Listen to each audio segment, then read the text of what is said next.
வணக்கம் ஃப்ரெண்ட்ஸ். பருப்பு கீரை வச்சு சிம்பிளா ஒரு கடையில் செய்யலாம். ஸோ கீரை வந்து நான் அரைக்கீரை எடுத்துக்கிட்டேன்.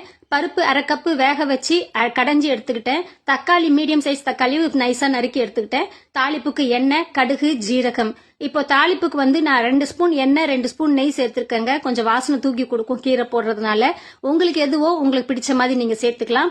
ஸோ எண்ணெய் சூடானதுக்கு அப்புறம் கடுகு, ஜீரகம், மஞ்சள் தூள் சேர்த்து இந்த பருப்பு அரைக்கீரை எடுத்துருக்கிறேன். நான் கழுவி கட் பண்ணி நைஸா இதை வந்து வதக்குறேங்க. இது வதங்கி 2 நிமிஷம் கழிச்சு நம்ம கட் பண்ணி வச்சிருக்க தக்காளியை வந்து சேர்க்கிறோம்.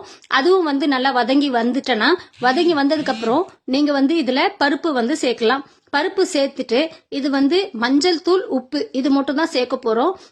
இது எல்லாமே சேர்ந்து வெந்து வரும்போது பாத்தீங்கன்னா ஒரு 2 நிமிஷம் கழிச்சு கீரை வந்து நிறம் மாறாம தளன்னு அப்படியே நல்லா இருக்குங்க. இதுல பாத்தீங்கன்னா வெங்காயம், பூண்டு எதுவுமே சேர்க்கல. அது இல்லாம மிளகாத்தூள், தனியாத்தூள்னு எதுவுமே சேர்க்கல. இந்த தாளிப்புல வரமிளகா போட மறந்துட்டேன். ஸோ லாஸ்டா வந்து எண்ணெய் சூடு பண்ணி வரமிளகாவை தாளிச்சு இதுல சேர்த்திருக்கேங்க. ஸோ இது வந்து பாத்தீங்கன்னா நீங்க அரை முளைக்கீரை, சிறுகீரை அதுலயும் செய்யலாம். பசங்க விரும்பி சாப்பிடுவாங்க காரம் இல்லாதனால. ஒரு புரோட்டீன் உள்ள ஒரு கீரை வந்து உங்களுக்கு கிடைக்குது. இது வந்து நீங்க வாரத்துக்கு 2 முறை கூட செஞ்சு கொடுக்கலாம். நீங்களும் செஞ்சு பார்த்துட்டு எப்படி வந்திருக்குன்னு சொல்லுங்க. ரோட்டியோட சாதத்தோட சாப்பிட வேண்டியது ரெடியா இருக்கு. மீண்டும் ஒரு புது ரெசிபியோட சந்திக்கிறேன். Until then, bye from ராஜ்மதி.